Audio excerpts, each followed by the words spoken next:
Hey guys, welcome back to another weekly horoscope. Today we're going to be looking at the astrology of December 21st through the 27th of 2021. My name's David. I'm your astrologer from HC Astrology. Thanks for being here. Thanks for all your support, liking, commenting, subscribing, and sharing these videos with people that may find them useful. It all means a lot to me, and I'm sure it goes a long way, especially to those who find it useful.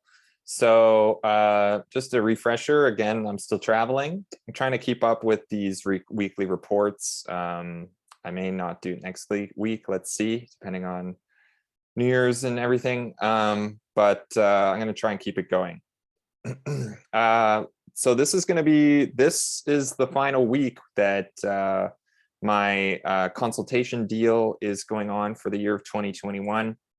If you want to book a consultation with me and get the discount, which is €50 off of the full chart reading, that's an hour and a half of a consultation. You get 30 minutes for free if you book now. And when you fill out the form in my website, the registration form, just mention that you're looking for the discount and I'll set you up with a consultation with the discount.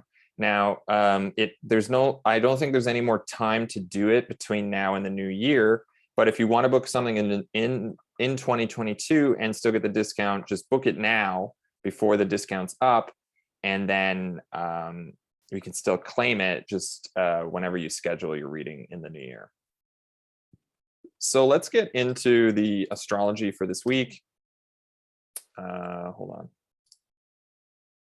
So you can see here, I have the transit list for December 21 through to the 27.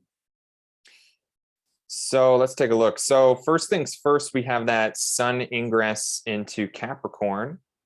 So winter solstice, shortest day of the year, but also the beginning of light returning to the world, especially the northern hemisphere, but it's symbolic. So it doesn't matter if you're southern hemisphere, it's symbolic for kind of the rebirth of the year.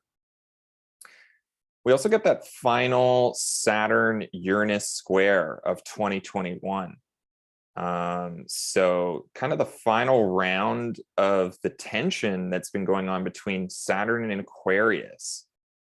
This is going to continue on into 2022, but really it's 2021 that's really like set up the narrative for that. I mean, it's set up the main tensions.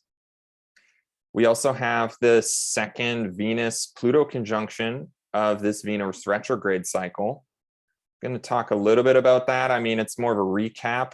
Same with the Saturn-Uranus square. That's a bit of a recap, both of those, but I'm going to talk a bit about those, recap some of what's going on. But if you really want to know more about that stuff, check out my previous reports. And then we have Mercury sextile to Venus, Mercury sextile to Neptune, and the last quarter moon of this eclipse, this Sagittarius eclipse. And then one thing that I thought was kind of interesting is that Jupiter squares the nodes of the moon at the end of the week on the Monday, so end of my report. So let's get into the astrology and break this down. So starting on Tuesday, December 21st, I'm reading the astrology from Toronto, Canada, but it is the background astrology. I'm doing the mundane background astrology. So it doesn't really matter where you're reading it from. You can think about it like a world clock. You just change your location. It may change the timing of the eclipses pertaining to where you are, but the timing of the transits pertaining to where you are, but the transits are all going to be the same and they're all happening, universally. So it doesn't really matter. Just think about it like a world clock. So first thing that happens on the 21st of December is, of course, we get that kind of leave over of moon leaving that trine to Neptune. So something kind of, otherworldly, maybe even kind of a way of escaping some level or connecting to something more soothing, something emotional and sensitive. getting maybe some of our emotional needs met, some of that need for security in our emotions, and being able to communicate that or connect with that to translate that into our environments.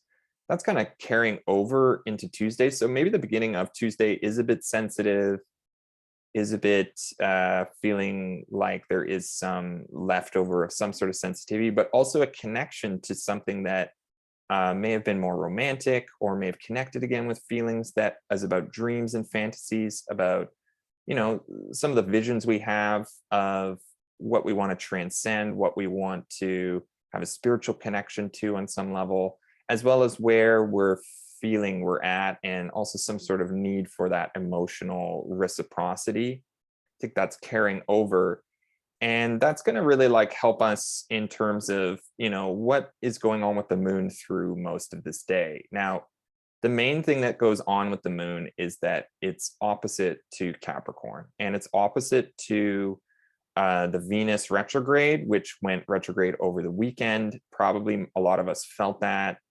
We felt that intensification of Venus matters. So things having to do with relationships, having to do with love, friendship, harmony, balance, peace, justice, and things like that.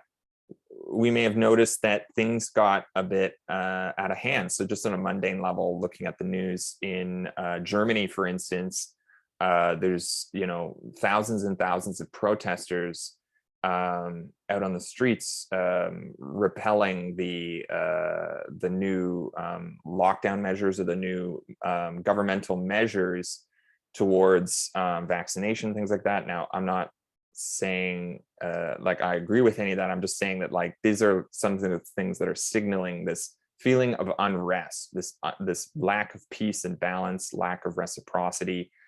Venus is in this Capricorn sign. Venus is in Capricorn, a Saturn ruled sign. Saturn is all about systems of control, systems of order. Capricorn is that more physical earth sign of Saturn. So there's something about like taking things in a more felt way, a more material way, things in terms of our real world boundaries and walls and effects in us. Saturn is in Aquarius. It's like in its you know, idea generating, idea controlling, ideological, but also like systematized and rule based sign, where, you know, Saturn's trying to maintain control there, but they're in aversion to each other. Now, Saturn does still rule Capricorn, so it's going to have some say in that things, but, you know, these two things are off, and there's a feeling of unrest. And not to mention, Venus is now getting towards the Pluto conjunction for the second time. So there's something about the moon being in Cancer opposed to Venus, Mercury, and Pluto in Capricorn, where we're really reflecting on that right now, reflecting maybe from a distance, or reflecting from it from an emotional and sensitive and personal way, seeing it from the other side. What happened last weekend related to the Venus Pluto conjunction that's now you know, being felt, reflected on, taken to the other side of maybe our emotional needs, our more sensitive parts of ourselves, the more personal, intimate parts of ourselves. Where do we feel like our needs and securities are not met, or where they are met? And there's that tension between these two poles, and there's a reflection on, there's space to reflect on it in a personal way. You know, maybe our bodies are feeling it. What do we need, and how can we get those needs met? Versus like, you know, what went on over the last week, and what's going to continue to go on. Now, I'm going to go a little bit more into the Venus Pluto conjunction again when I talk about it, when it happens the second time this week. But as Venus just stationed retrograde, it's kind of fixed at that 26-degree marker. So it's really intensified what's going on. It may have intensified some of the things that happened over last weekend, or at least the way we're feeling about it. You know, what is, you know, where are our appetites at? What appetites are not being met? What are we feeling rejected by? Where's the reciprocity? Where do we want reciprocity? Where is it not coming from? And things like that. There's a rebalancing process going on. And so with the moon being in Cancer, opposite to that, it's kind of flavoring the day from this space of wanting to nourish things, wanting to be a bit more caretaking of where we're at in our bodies, in our environments, reflecting on things. Now we're really reflecting on what kind of went on, what's going on outside, maybe in the world, and having taking a sentimental approach to it. Like, where do we feel secure in that? Are we afraid, or are we maybe paying attention to what those fears are about, and trying to get a better perspective on those things from this opposition position where we have a distance. We can maybe separate ourselves, or find a place to complement it, or tear ourselves apart from it. So there's something of a Saturnian nature to it. Maybe there's a line being drawn. I kind of talked about this about last week. There's a line being drawn. Maybe we have to figure out, what's worked in the past, or what is our behavior and habits from the past with the moon, reflecting on that, and how can we do things differently now, and what happened the week before, and what sort of things have we learned about that now that the moon is kind of opposite it. We also had that full moon in Gemini, so something really revealed itself, a revelation of some kind, and what's the come down from that as the moon decreases in light. So that's kind of most of what's going on with the moon for the day. The moon, of course, is going to go into Leo later, but before that happens, whoops, I'm going to remove some of these markers here. So moon, perfects the opposition. Now we're really feeling that, reflecting on that. And then the sun moves into Capricorn, right? So it's the winter solstice, signals the winter solstice, shortest day of the year, but also this shift towards light returning. From this point forward, light will be increasing as the sun is symbolically reborn to begin its ascent towards the summer solstice and the longest day of the year, which is the first degree of Cancer. So around the 21st of, June, July? No, June. So we're turning a corner here. Things are changing. Of course, it's the darkest night of the it's the darkest of the dark point in the year. And now, of course, I'm talking from a northern hemisphere perspective, but it's symbolic. So regardless if you're northern or southern hemisphere, it's symbolic representation of the darkest of the dark. But in that, it also holds a silver lining, because in time, light will return and darkness will be pushed back into the nether world. But for now, we're at the dark. So this too shall pass is what it's saying. But for now, we are at the darkest point of the year. And the unconscious or nocturnal energies are at their highest, right? So moon, the nocturnal luminary, the queen of the night, is kind of playing a even more important role of things, especially during the winter months when darkness prevails. Our immediate environments are more pronounced. Our bodies, our feelings, our health is something that takes on a more pertinent role in our day-to-day lives as we wait for the sun to return, the vitality of the day. So for now, we're at the darkest point of the year. Unconscious or nocturnal energies are at their highest. And even though from this point forward, the light will be returning, we are at the stage in the sun's solar cycle that signals a recognition of darkness, right? Darkness and how faith can be found in darkness. And now, someone really close to me actually once said that faith is a lighted doorway, while trust is a dark hallway. And I feel like this shift of the sun at the winter solstice is all about acting on trust. Yes, faith can be found.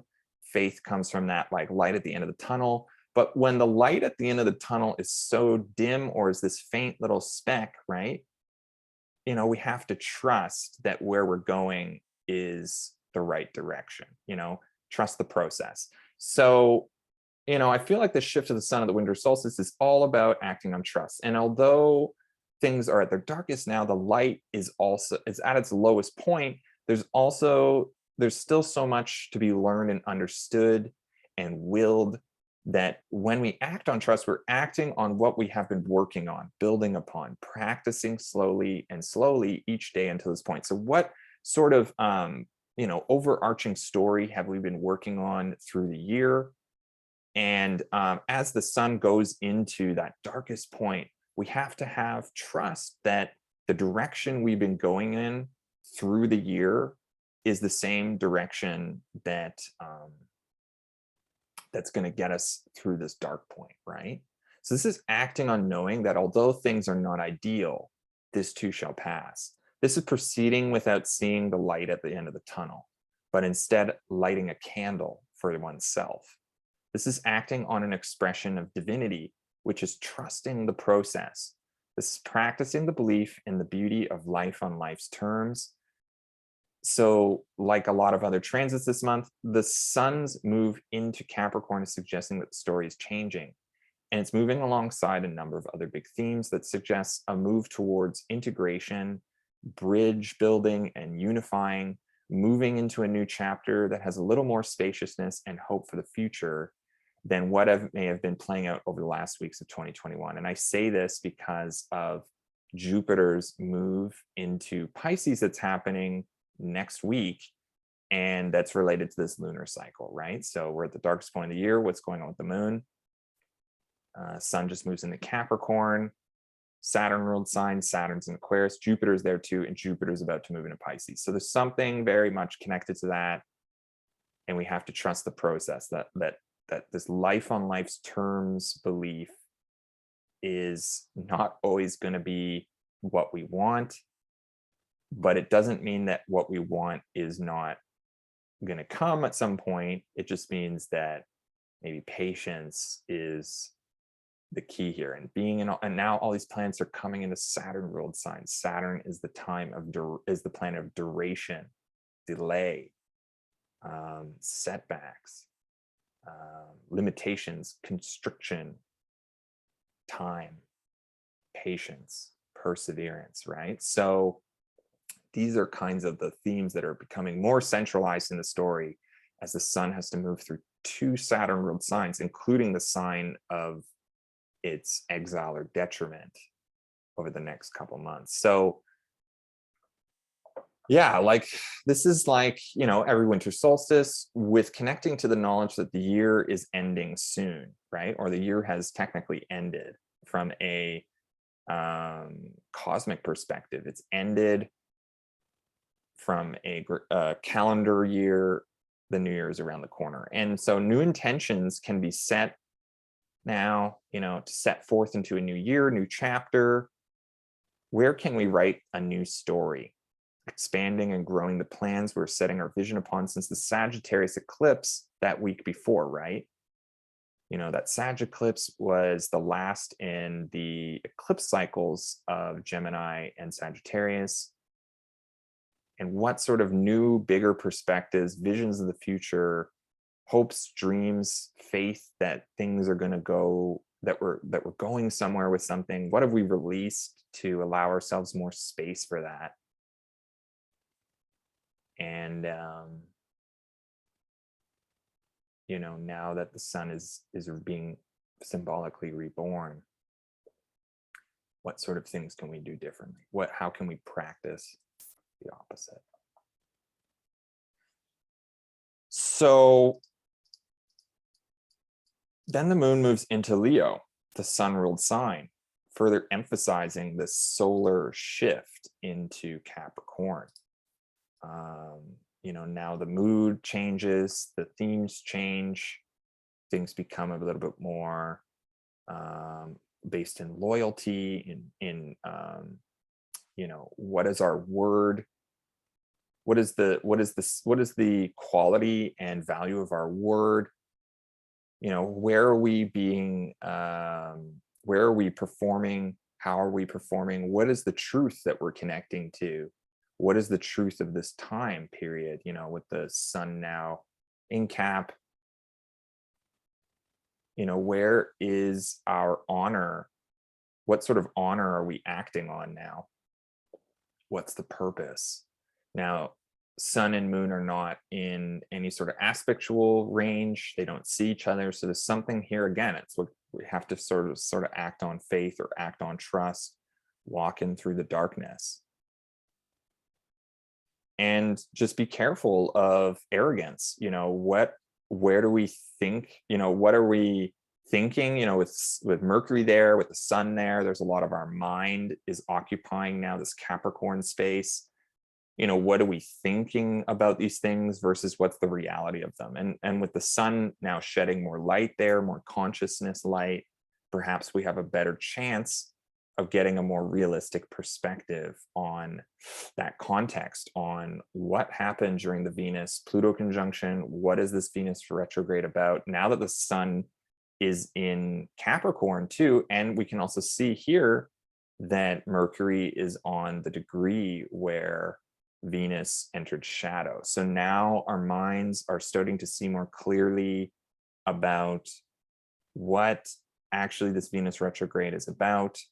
How can we work with that? What can we do about it? What sort of actions are going to continue that story, or going to help us figure that out, are going to bring back rebalance, going to bring peace back into that context, going to bring love back into where maybe there's been troubles in love, troubles in relationship. Now we have some of the tools and the resources to get in there. And I think when the moon goes into Virgo in the next couple days, we're gonna really be more understanding and be able to integrate more with what those tools are about. What sort of tools can we work with? But for now, we have to feel it out, right? Okay, so that's it for Tuesday. Let's go into Wednesday. So first things first, the moon trines with Mars. Where are we bringing some support from this new shift of the sun into Cap?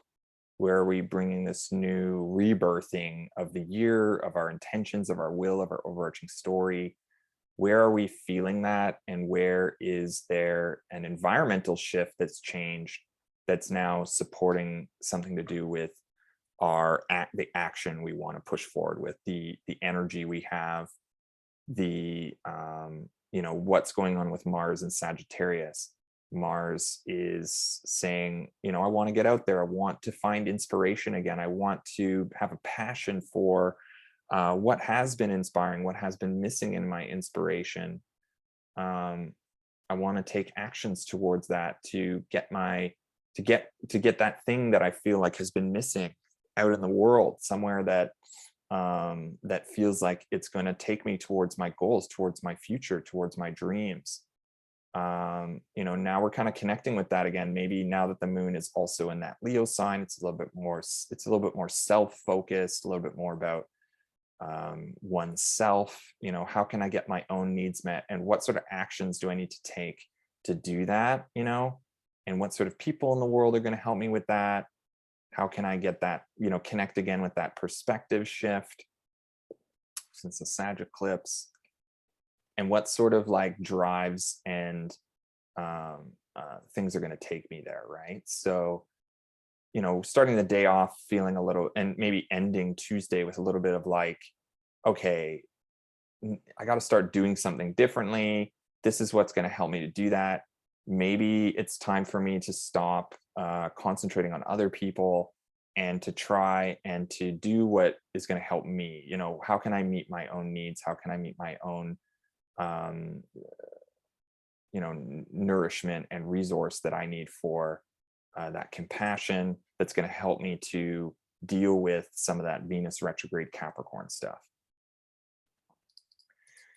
So the moon keeps going forward, and then by the time the morning really starts, you can see already that the Saturn Uranus square is really getting tighter. It's getting tighter and tighter. I mean, basically, since the two planets entered that 3-degree range weeks ago, basically, it's been building up, right? So we've been feeling that tension increase. And with the moon then making the opposition to Saturn, as well as the square to Uranus, we get that first really tight T-square between Saturn, Uranus, and the moon. So really, this is a point where we're going to feel some of that tension of what that Saturn Uranus square is all about. We're in this place where we're kind of like, okay, now I kind of know that I need to do something for myself. But of course, there's something happening outside in the world. Something has to do with that bigger picture. You know, what's separating us, what's the insider outsider paradigm, where the systems of control taking place, what sides of the border are we on, so to speak. Look at the news, what's been separating people, what sorts of topics. Now we're in this place where it's like, okay, this is where I'm at on that, but this is where maybe the world is on those things. And now we're trying to see it from this external perspective, maybe a more personal perspective, more individual perspective. But it may create tension, it may create differences, right? And so it may be challenging at this point to see the similarities, not the differences, especially as Uranus, you know, the wild card in that situation, the kind of rebel, the renegade, the maverick, the uncompromising,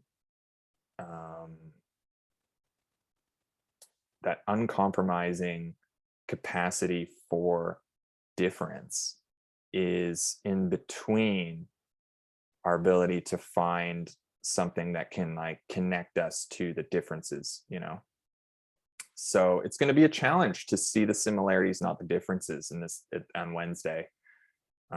We may find ourselves in a tense position where it's like, you know, this is what other people are, you know, this is what the rest of the world is like thinking about this thing. This is where I'm at on this thing. And then this is where there's something that's separating us between the two things. You know what I mean? And it's like, it's kind of like in this whole you know, COVID situations, like everybody has different opinions about how to deal with that. Now, it's where we find that common ground. It's where we find a complementary in between that we're able to maintain some sort of order, right? But because there's a lot of radicalism going on, a lot of really sudden disruptive changes going on, things that are like really provoking our capacity for keeping things steadfast and steady, you know, and it's in this Taurus sign, this place where we really don't want things to change so much, creating instability of security, especially in terms of material and worldly things. And Moon, being the exaltation ruler of that, is in a place where it wants to focus more on the self, focus more on, you know, what is it about me and what I am capable of presenting to the world in my opinions, in my perspective, in my regality, my loyalty, my what is the truth for me. And that's like separating things, you know, because there's a context for that, that's what we want, that's where we're like trying to meet those needs for our side of things.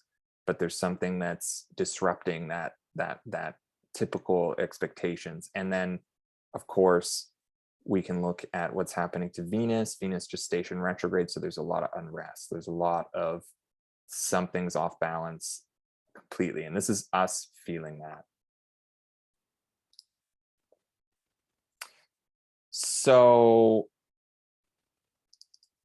the moon goes, so that's basically flavoring the day, you know, so that's the day, kind of maybe engaging again with that overall story. It may bring delays, it may bring separations from others. If we expected something to go a certain way, maybe it's not going to go the way we expected it. And on top, this tension between the systems of control, the things, the status quo, the things that are trying to keep things in order, trying to keep things going, wanting to, you know, take things to a place where we have discipline, we have control, we have you know, time to make things happen, borders, boundaries, and all that stuff. And then things that are just like not working with that are breaking through it, smashing it apart, those that can't agree with it at all. And those are just building up through the week. And then on Wednesday, we get that nodal shift. So the nodes finally shift into Scorpio and Taurus. So it's pretty interesting shift. I mean, you know, they've, after having been in Gemini and Sag since May of 2020, so roughly a year and a half.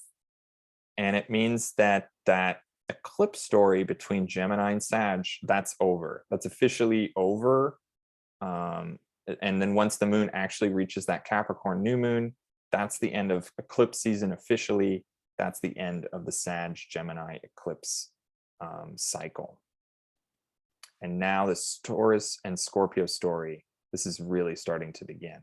So I've already kind of gone over pretty extensively during my reports of the Sag eclipse what that kind of shift is really about. So if you want to know more about that, I'd suggest flipping back a couple weeks to that report.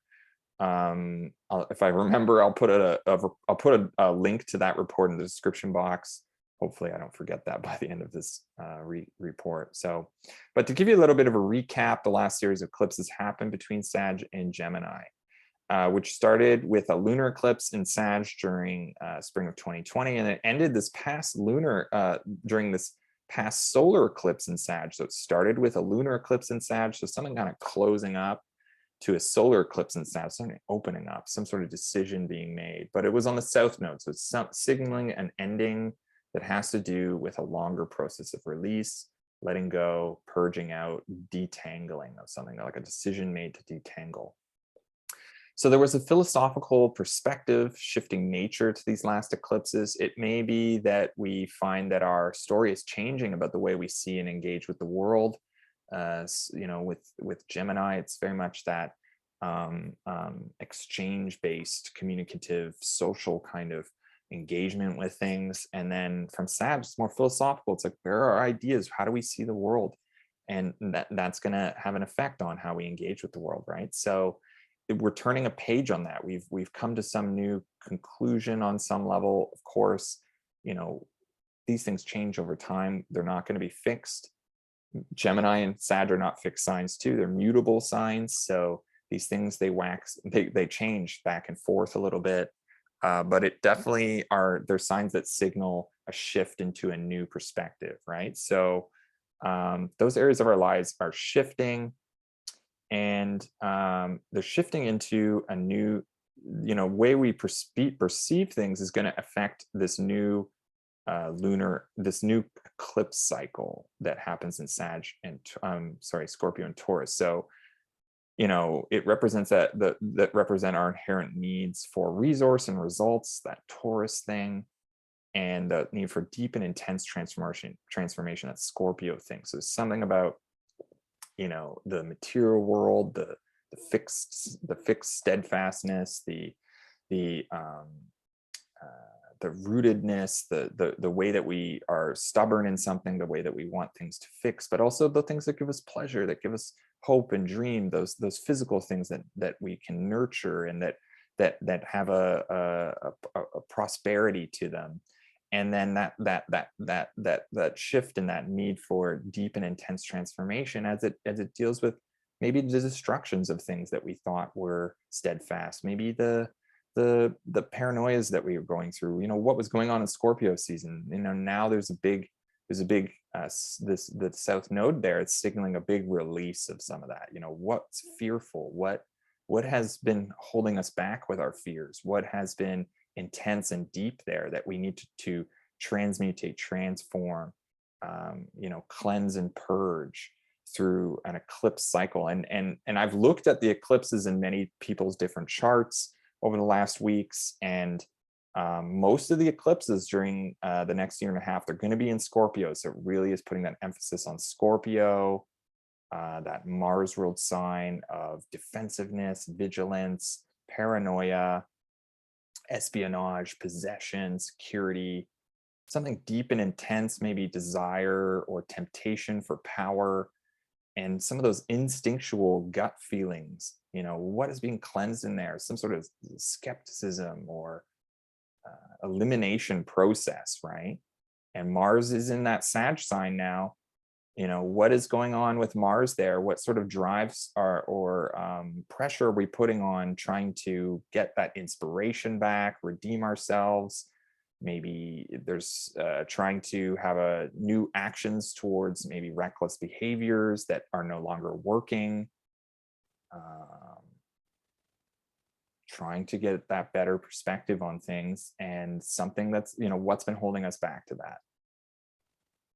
And this eclipse cycle the next year and a half, it's going to include Uranus, right? So things that are sudden, disruptive, revolutionary, inventive, changes that are unexpected to what we don't want being so broken apart, being so uncertain.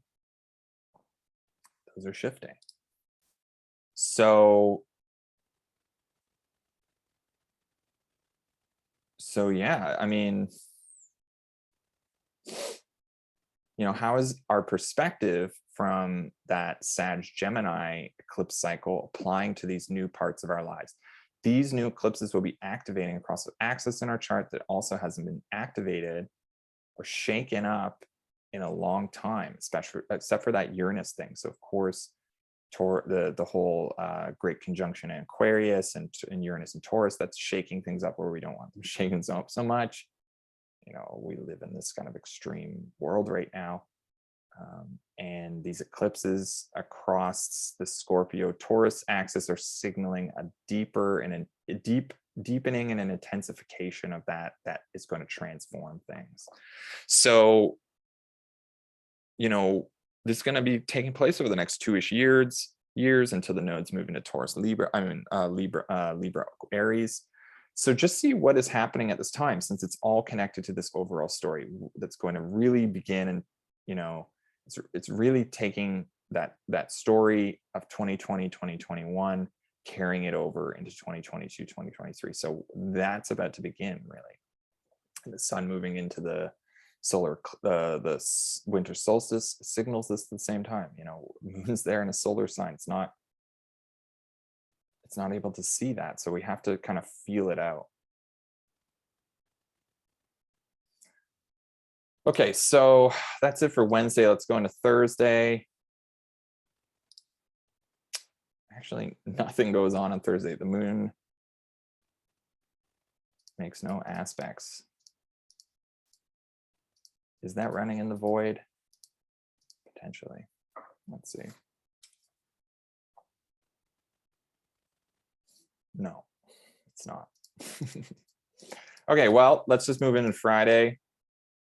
I mean, this is just carrying over that stuff. So just think of it like Thursday's just really, where are we at? What sort of position are we taking in that bigger perspective thing? Where are we at? How are we, you know, how are we able to perform in that? Able to get in touch with ourselves, you know, deal with our expectations of ourselves. What is arrogance versus what is you know, what is courage? Are we searching just for fame, or searching for status? How can we be compassionate with things? How can we connect with the compassion of things? It's all related to that Venus retrograde thing in Capricorn. So, you know, are we able to act with honor? Are we able to act with purpose? Or are we going to be a bit tyrannical? Are we going to set back on self-centered values? Are we going to set back on being too self-centered, right? So we have to kind of figure out what position are we going to take on that, right? Are we going to take a position that's a bit more selfless, Saturn and Aquarius, selfless, it's not about us? Or are we going to take, you know, every time that the moon has gone through Leo, what has been the story there? It's like, it's not about me, right? It's not about me. I've said that every single month that moon goes through Leo. It's like principles before personalities, right? So that's kind of the theme through Thursday, is us reconnecting with that. So let's just go into Friday. So Friday opens up with the moon's perfection of the opposition to Jupiter. Now we can see again from this different perspective, what sort of things were we aiming towards? What sort of bigger, expansive things are we trying to grow? Are we trying to nurture? Are we trying to create new order for things to last longer in that Aquarius story?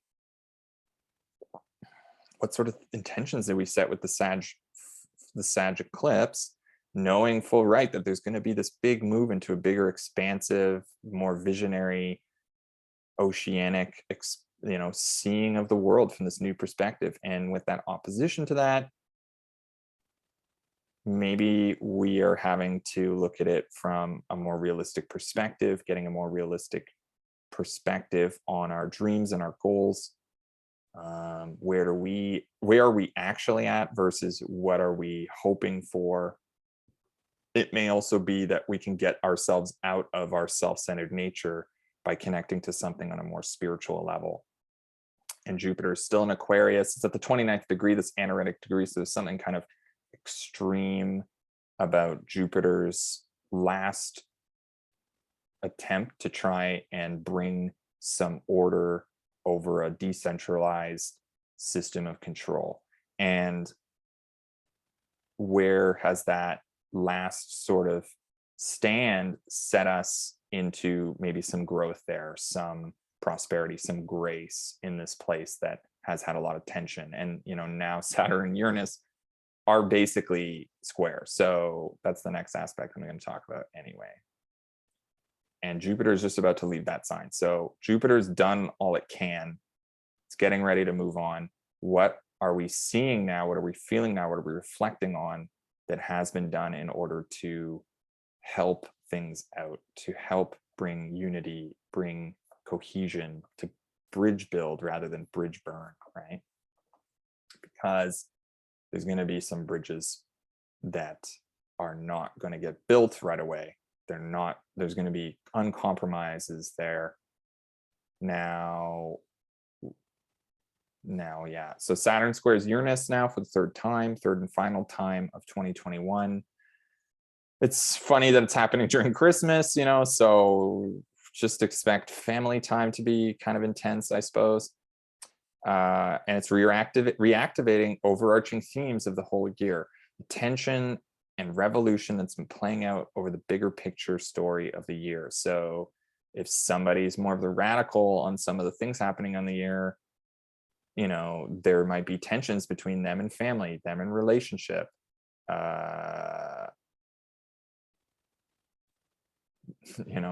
family and their relationship, family and their partner and their career. What are they trying to do? What's their reputation about? What's their status all about? Versus is that really facilitating a healthy relationship? If all they are is very ambitious, there's no space then for relationship, right? I'm just looking at this from the angles of 1st, 4th, 7th, 10th house. So, and then also, although this is the last exact aspect between these two bigger planets, it's going to come very close again next year. So in October 2022, they're going to be in that 0-degree range, but I don't think they're going to perfect the square by minutes. So, I mean, you could argue whether or not that's an exact square or not, but these tensions are carrying over to next year. They just won't be as pronounced as this year. Next year is going to be a different story, maybe just because, Saturn's in the overcoming position to Uranus, right? So although there's a lot of rebellion, there's a lot of pushback, there's a lot of disruption, there's a lot of saying, we won't go this way. Saturn's in the overcoming position. So that basically means the systems of control have they have the dominant position over those that want to rebel, that don't want to deal with the system. And Venus is retrograde, the ruler of Taurus. So things are a bit chaotic over there, right? So things are not as clear on what they want right now. They have to have some new negotiation. They have to have some new re-relation. Mercury's also going to retrograde in Aquarius. So there's something about the governmental systems of control, things that are more bigger picture, not about us, the collective whole, that needs to have a retrogradation that's going to go back into Capricorn and go over all those degrees that Venus has been retrograde, so there's something about like renegotiating all that stuff, finding a new place where we can come to the table again and make an exchange that works to go forward, right? So that's kind of what's going on. And, you know, next year, like I said, although it's not going to be an exact 0-degree range square, and even though it's not exact, it's nearly perfect. It's at 18 degrees of Aquarius Taurus. And so it just means that the themes of Saturn and Uranus are from this year, although they'll be mostly behind us by next year, they will be flavoring next year. And it basically means that we're not out of that Saturn Uranus story yet. So there's still more to be resolved there between the revolutions and rebellions or challenges and changes that we're facing both personally and collectively. So without getting too much detail over that transit, I've covered it pretty extensively in other reports of the year. I can simply say that this transit, which is reactivating the overarching thematic tensions that have been flaving this year, you know, one that is about the tension of past versus future, the old versus new, transition versus innovation, or even delay, suspect, suspicion versus innovation, you know, breaking away from traditions, restrictions versus freedom, and this general clashing of power structures, the old and the new. So you're going to find that in my previous reports. And if you look back to the beginning of the year, you're going to assume eerily accurate describing the story and the themes of this year. So check those out. Again, like I said, I've gone all of this before. If I can find them, I'll provide links to them in the description below. But basically, the point I want to make now is that there's a foundational shifting taking place, which has been part of the story all year. And it's one that's suggesting that we are within a moment in history where the structures of the past are being deconstructed to be rebuilt in the new, an innovative way because of the general clashing of power structures between tradition and restriction, innovation and freedom, right? So the structural roles are being challenged and disputed, and this is producing a need to reshape, restructure, and readdress the systems of control and governance we have been employing since the normal, quote unquote, normal times before 2019. And there's this expectation that on some level, 2019 is going to come back, right? And this transit is suggesting the future is not going to be like the past. The future is something we have to address differently if we want to work in a way that can be systematized in order in a manner that will be manageable moving forward. And it's like, we want this normal, quote unquote, normal to return, but maybe on some level, we have to accept the past is behind us. The future is different than what we expected. And we have to decide which way we're going to address that, both in terms of a personal way and a collective way. And the moon still being in Leo, that was us trying to figure out, where do I personally stand on this? And this opposition to Uranus, to Jupiter just before moving into Virgo, as the square between Saturn and Uranus perfects, it's saying that it's like, where do I personally stand on this? And where do I really want to grow things? You know, we have to make a decision for ourselves on, you know, do we want to live the rest of our lives in conflict and chaos and tension, or do we want to work towards those bigger picture goals? And what's realistic now? What's realistic, and where do I stand on that? And that's what's happening. So yeah, and then the moon moves into Virgo, immediately trines with the sun. So on some level, maybe our context and the bigger story is coming back into some alignment. Like I said before, now the moon is in a positive alignment also with its ruler, Mercury. So we're thinking about the tools we have at hand. We're discerning, we're discriminating, we're trying to decipher what it is that's been going on with this Venus retrograde cycle. Where can we find grace again? Where can we be helpful? Where can we use our resources? Where can we figure out what's going to work and what's not going to work? Have some compassion for ourselves, have some compassion for others, deal with our expectations, and start to test things, start to do things a little bit differently. Now the mood's changed. The environment is more conducive to dealing with what's been going on in Capricorn. The environment is more supportive of that. It's not really in any harsh aspects right away. I mean, of course, it's going to have to make that square to Mars. So, our passions may not get met, may not be a good time for getting those inspirations again. Or it may just mean that if those are the things we want, we have to be ready to have conflict about them, right? Sometimes we have to deal with the problem rather than letting it just build up over time. Because if anything, this Pluto conjunction with Venus has taught us is that if we're not willing to be open, honest, and direct about things, they're gonna simmer under the surface until we can't deal with them anymore, and they're just gonna erupt. And then what do we do, right? And so this is us kind of connecting with that maybe there's a different way of doing things. Maybe we got to look at what resources we have at hand. We got to look at what we can and we cannot do. Serenity prayer, grant me the serenity to accept the things I cannot change. So what can we not change? What can we change?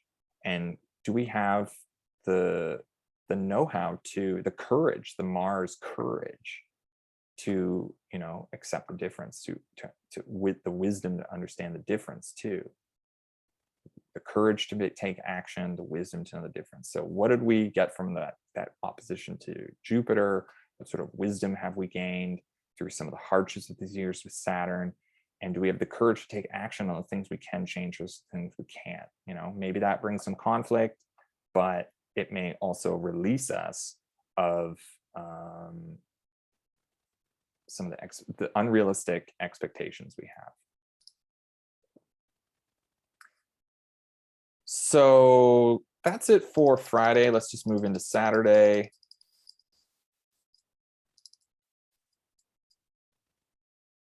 Okay, so, we got that trine with Moon to Uranus.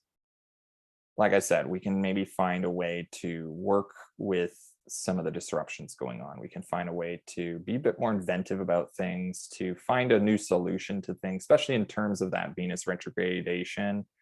Venus is about to perfect the second conjunction with Pluto. So,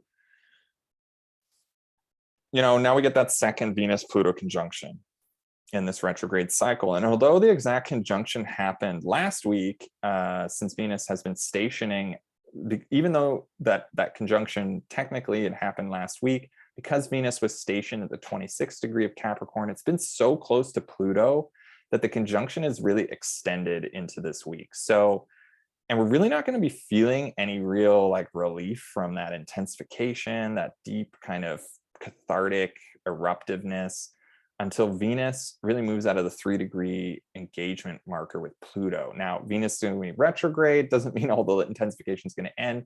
Venus also has to go through cazimi with the Sun to purge itself, to release itself, to have a new start on Venus-related topics.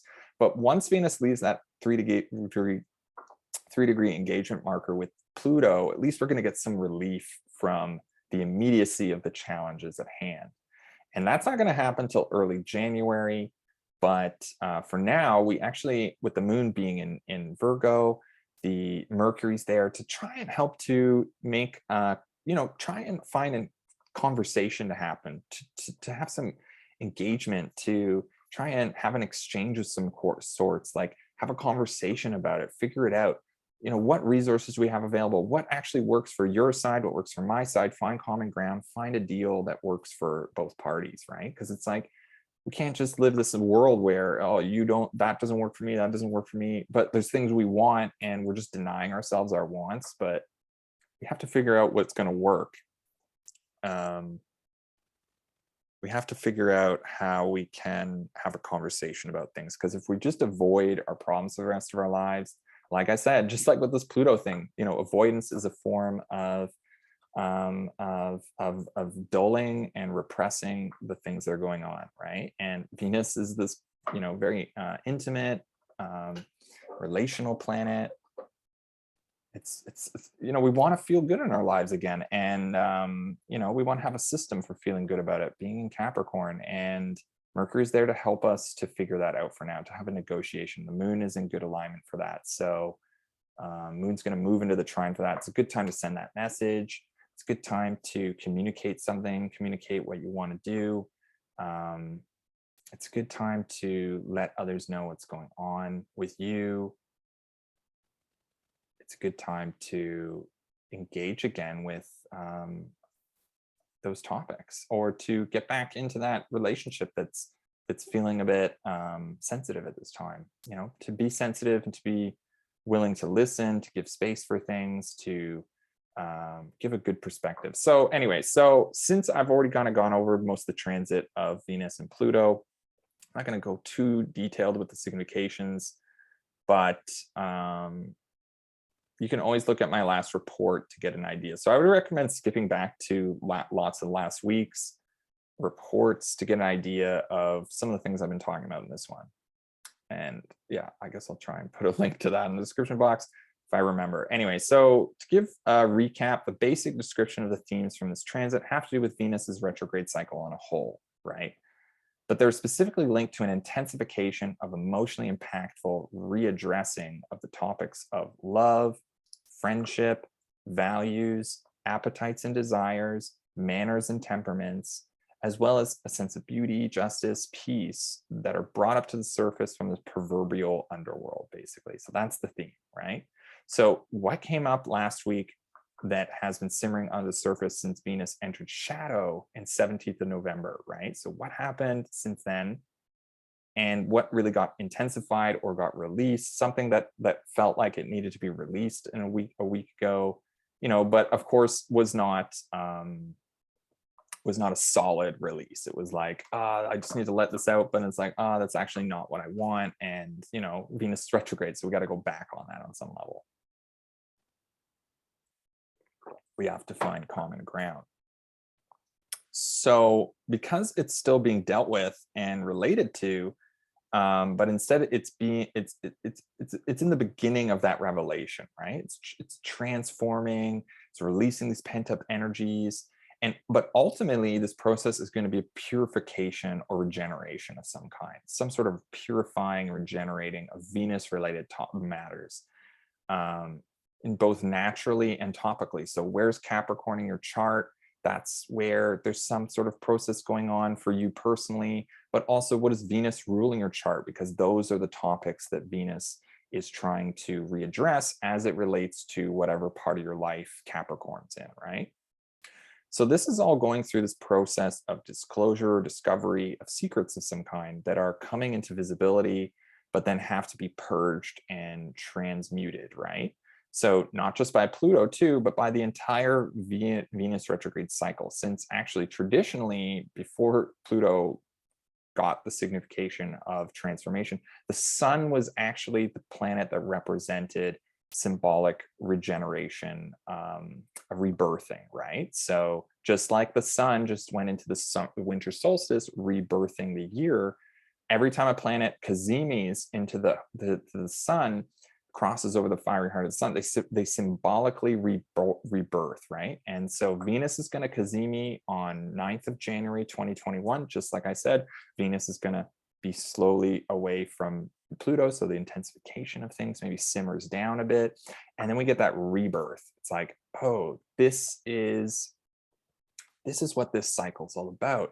This is the realization. This is the releasing of oneself of the past as it relates to relationship, love, expectations, values, things that we want but are not being met, and then we get this releasing of some kind. We get a pure purging of some kind. So it's a process we have to go through. And right now it's a bit intense because it's so immediate, but we have some resources with Moon still in Virgo. We have those resources to maybe find common ground, to at least negotiate common ground. Maybe it's not the most sensual or pleasurable common ground we're looking for. You know, maybe some of our needs want to be more on a more intimate level that can't be right now. But you know, we're in an environment where it's just conducive for at least coming to some exchange on some level that is also bringing some sensuality, some intimacy value, right? Because Mercury and Venus are in co-presence, they're mutually applying to each other. So yeah, and then the moon moves into that opposition with Neptune. And we're kind of just on the other side of a fantasy, of an unrealistic veil of, you know, we're in a bit more of a realistic perspective on things. Of course, we could be torn back into somewhere that's more about the visions of the future. You know, Jupiter's at the 29th degree. It's a bit extreme, Jupiter being the ruler of Pisces. So we may just be kind of wanting to get back to this, like, oh, I want that big picture again. I want to work towards those goals. Why can't I work toward those goals? And it may be that we are going to have to, because you can also see Mercury is now moving into the sextile with Neptune. So it may be that if we want to re-engage with the fantasy again, we have to first come to new understandings, new negotiations, new exchanges, new communications with this whole Capricorn Venus retrograde thing, right? So that's it for Saturday. So let's just move into Sunday. Yeah, like I was saying before, Moon's just kind of getting into more a healthy combination with this whole Capricorn story. It's trining Venus now. Now we can connect a bit better. We can have more support from our ability to discern between what is realistic, what is not, what resources do we have, what do we not, how can we make a conversation, how can we not, where are we figuring things out, where are we learning more about this topics. Those are bringing more support into, in our environment, in our minds, in our bodies, and in the way we're taking care of things around us. Those are bringing more support into that Venus retrograde story. Those are bringing more support into the fear we have about things not working out. Maybe we have a fear of intimacy, and that's really coming up, and we're trying to get more support there. So, the Moon's there to say, like, hey, like, we can be a bit more rational about this thing. It's not the end of the world. I don't need to have all those expectations met right now. I can be more resourceful. I have other ways of getting my needs met than just like through that love thing, right? So it's about readdressing expectations, right? And maybe that readdress from a more healthy, more supportive, more beneficial perspective is bringing that support right now. And that's going to really help us from Saturday into Sunday. Of course, there's going to be challenges coming up because the Moon is going to move into a Venus-ruled sign, right? So now Venus is setting the score for the themes, for the mood, for the environment of that shift. So where's the imbalance? Where's the lack of justice and judgment? Things that don't feel fair, that need to be rebalanced.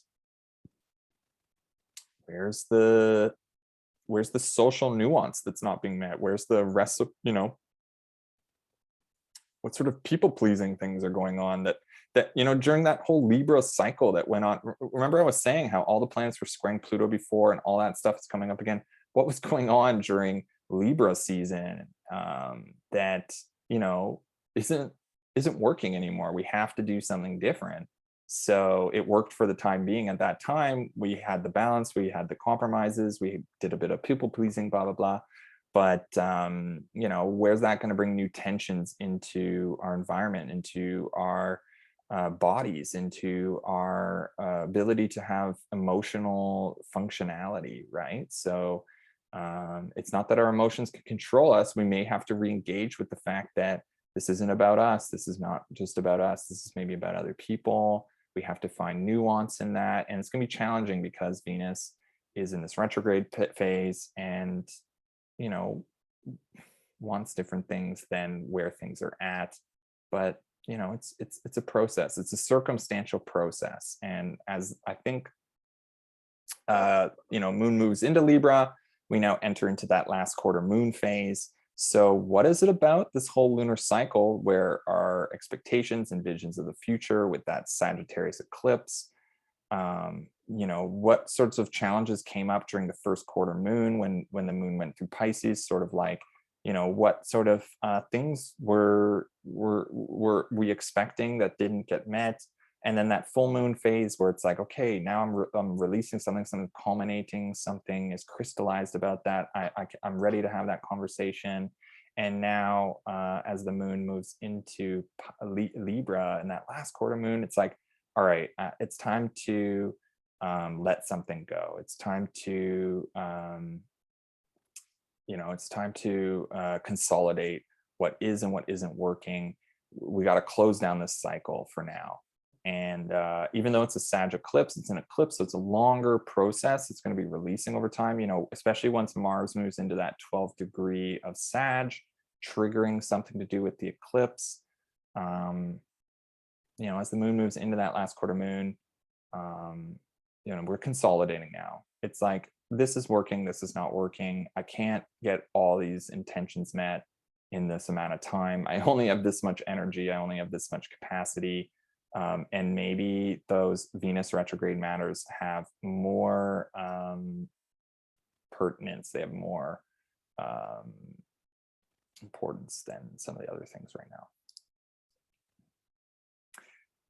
Yeah, and then Mercury is also a sextile to Neptune. I kind of talked about that before, but you know, maybe there's a way that we can subtly adjust some of what we're learning about what's kind of coming into perspective about things related to Venus retrograde, things related to Capricorn in our lives, and how, you know, maybe we can adjust things for the time being to find things that kind of relate more to our fantasy, or like we can have conversations that are about fantasy again. Maybe they're not going to be super supportive, but they may be a way for us to adjust things, to bring things into a perspective that has a little bit more romance to them, a little bit more soothing nature to them, a little bit more of you know, speaking about the future, speaking about things that really matter to us in like a more transcendental and big kind of like dissolving way, dissolving those kind of mundane hardships of the everyday, and we can kind of find a way to find common ground and adjust things so that we can kind of bring that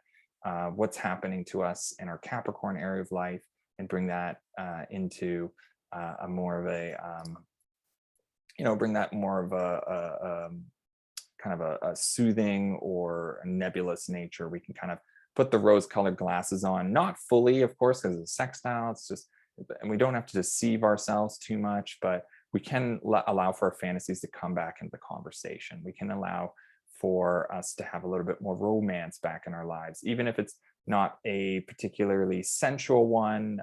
Perhaps it is because Venus and Mercury are quite close to each other now. So they're blending their properties. Maybe the conversations we're having are very intimate. Maybe the sensuality we're having is very conversational, right? So there may be space for a kind of a romantic vision, an otherworldliness to come into that conversation. Maybe it's not realistic. Maybe it's a bit ungrounded in the reality of the here and now, but it may bring some it may soothe a bit of the conversation. It may bring a bit of escape from the intolerable parts of this Venus retrograde cycle. So yeah, the moon just goes through Venus, Libra, perfecting all those aspects. So let's just move into Monday. Whoops.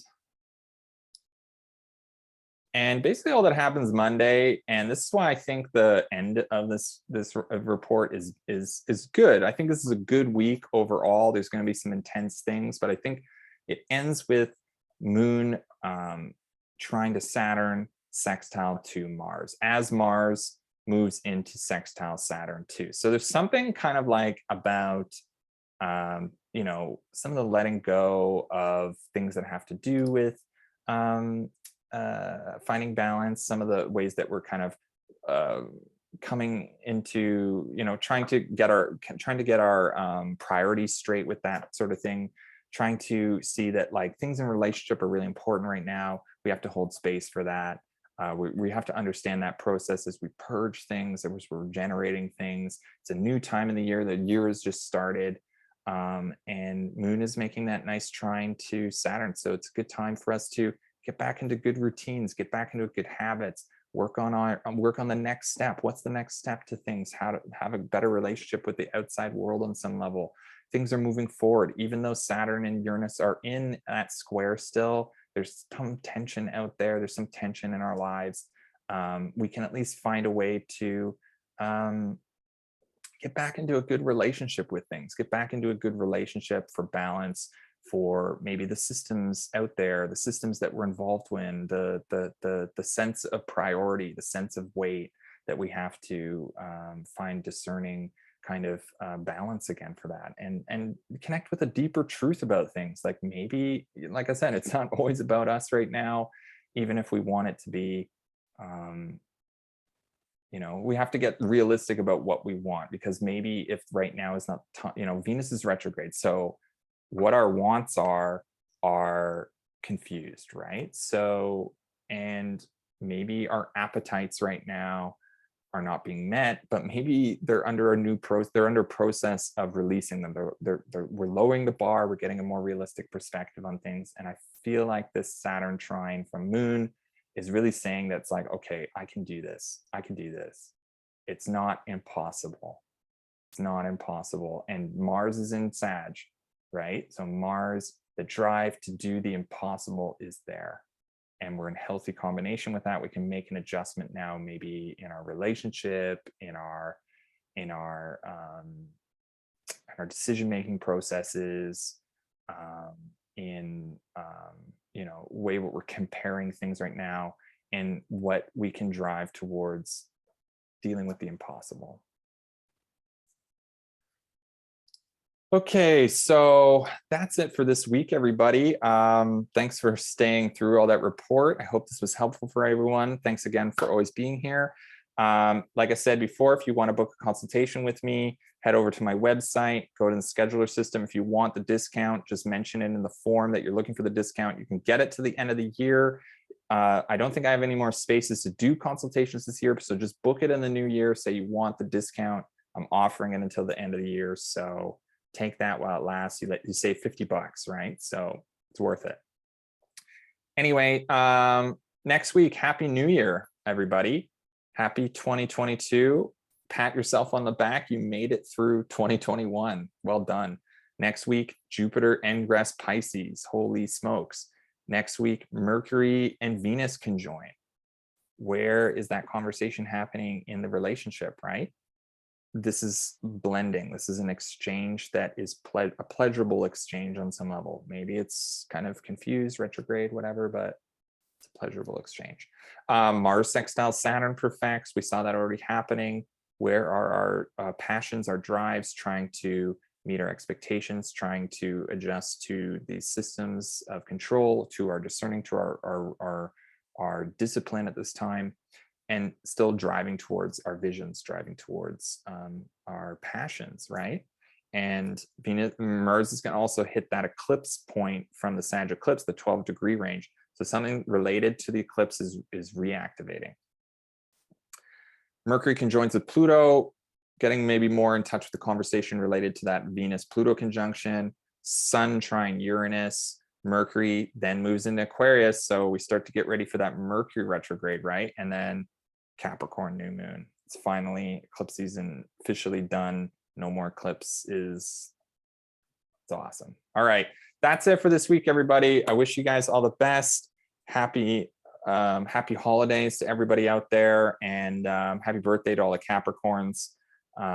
Take it easy. See you next week. Keep coming back. Bye for now.